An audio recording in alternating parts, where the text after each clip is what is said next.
चाहे बच्चे हो या जवान, प्यास लगते ही पानी के अलावा सबसे पहले ख्याल आता है तो कोल्ड ड्रिंक का। आज के समय में कोल्ड ड्रिंक पीना तो लोगों की आदत बन चुका है। किसी भी तरह का कोई स्नैक्स खाते वक्त साथ में कोल्ड ड्रिंक पीना आज लाजमी सा हो गया है। लेकिन आज हम आपको कोल्ड ड्रिंक के बारे में जो बताने जा रहे हैं उसे सुनकर आपके होश उड़ जाएंगे। आप कोल्ड ड्रिंक पीने से पहले 100 बार सोचेंगे। अगर आप कोल्ड ड्रिंक बहुत ज़्यादा मात्रा में पीते हो तो शायद आपको यह खबर सुनने के बाद बहुत पछतावा भी होगा कि मैंने इतनी कोल्ड ड्रिंक क्यों पी।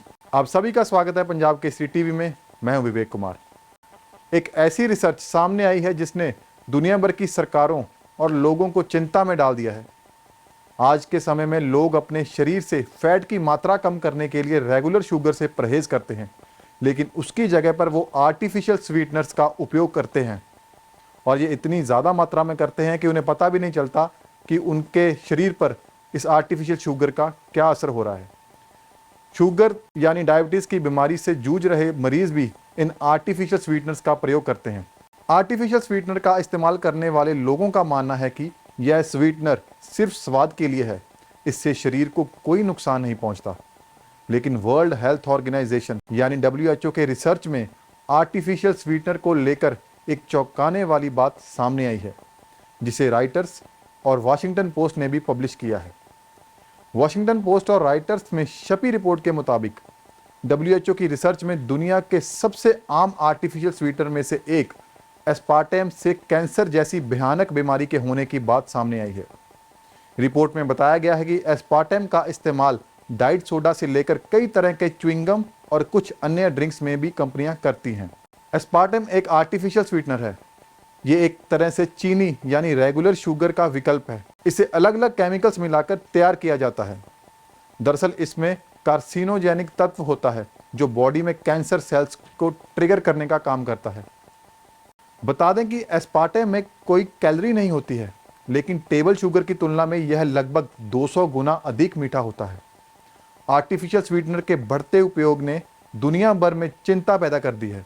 इस बीच WHO की international agency for research on cancer यानी IARC जुलाई में एक बैठक आयोजित करेगी, जहां मुमकिन हो सकता है कि पहली बार एस्पार्टेम को मनुष्यों के लिए कैंसरकारी के रूप में सूचीबद्ध किया जाए। अगर आपके दिल में यह जानने की इच्छा है कि इस आर्टिफिशियल शुगर यानी एस्पार्टेम का कितना सेवन करना चाहिए, तो आपको बता दें कि इसका सुझाव JECFA देता है। यहाँ JECFA का मतलब है joint expert committee on food additives. साल 1981 में JECFA की ओर से कहा गया था कि एक सीमा के भीतर रोज यदि एस्पार्टेम का सेवन किया जाता है तो यह आपके लिए सुरक्षित हो सकता है। पिछले साल एस्पार्टेम की एक बहुत बड़े स्तर पर स्टडी की गई थी। दरअसल फ्रांस में एस्पार्टेम को लेकर 1 लाख लोगों के बीच स्टडी की गई, जिसमें यह बात सामने आई कि जो लोग ज्यादा मात्रा में आर्टिफिशियल स्वीटनर यानी एस्पार्टेम का सेवन करते हैं उनमें कैंसर का खतरा थोड़ा ज्यादा पाया गया। सिर्फ सॉफ्ट ड्रिंक में ही करीब 95% एस्पार्टेम का यूज होता है। कुछ ऐसी खाने पीने वाली चीजें हैं जिनमें आर्टिफिशियल स्वीटनर का इस्तेमाल होता है और वो हमारी सेहत के लिए बहुत खतरनाक साबित हो सकती हैं, जैसे कि diet beverage, powder drink, chewing gum, sugar candy, frozen dessert जैसे आइसक्रीम, फ्लेवर्ड दही, शुगर फ्री कफ सिरप आदि। आर्टिफिशियल स्वीटनर को बनाने में किसी भी तरह के नेचुरल रिसोर्सेज का इस्तेमाल नहीं किया जाता। अगर आप रेगुलर बेसिस पर इसका इस्तेमाल करते हैं तो यह शरीर में कई बीमारियों का कारण बन सकती है, जैसे कि कैंसर, अस्थमा, नींद ना आना, माइग्रेन, एलर्जी और याददाश्त कमजोर होना आदि। हमारे शरीर में कई बीमारियों का कारण है मेटाबॉलिज्म का डिस्टर्ब होना। जब हम ज़्यादा आर्टिफिशियल स्वीटनर का इस्तेमाल करते हैं तो हमें भूख ज़्यादा लगती है। इससे मेटाबॉलिज्म प्रभावित होता है। अगर मेटाबॉलिज्म कम होता है तो इससे वजन तेज़ी से बढ़ता है।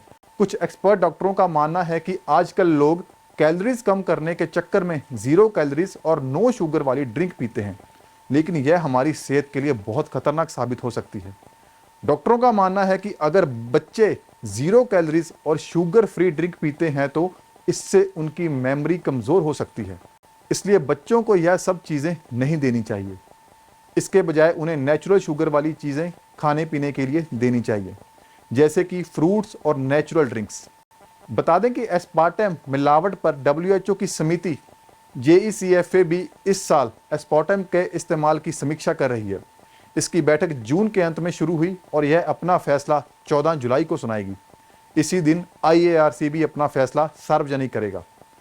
एक्सपर्ट्स का कहना है कि IARC और JECFA दोनों के ही फैसले एक दूसरे के पूरक हैं, यानी दोनों एक दूसरे की बात को आगे बढ़ाने का काम करते हैं। IARC एस्पार्टम में संभावित कैंसर को समझने के लिए पहला मौलिक कदम उठाया, वहीं JECFA एस्पार्टम के खतरों का मूल्यांकन कर रही है। यह निर्धारित करती है कि एस्पार्टम की कितनी मात्रा हमारे शरीर के लिए खतरनाक साबित हो सकती है। अब हम इंतजार करेंगे 14 जुलाई का। इसी दिन हमें पता लग जाएगा कि एस्पार्टम के इस्तेमाल पर बैन लगेगा या इसके इस्तेमाल की कोई मात्रा निर्धारित की जाएगी। इस रिपोर्ट में फिलहाल इतना ही। जल्द मिलेंगे एक और नई जानकारी के साथ। देखते रहिए पंजाब केसरी टीवी।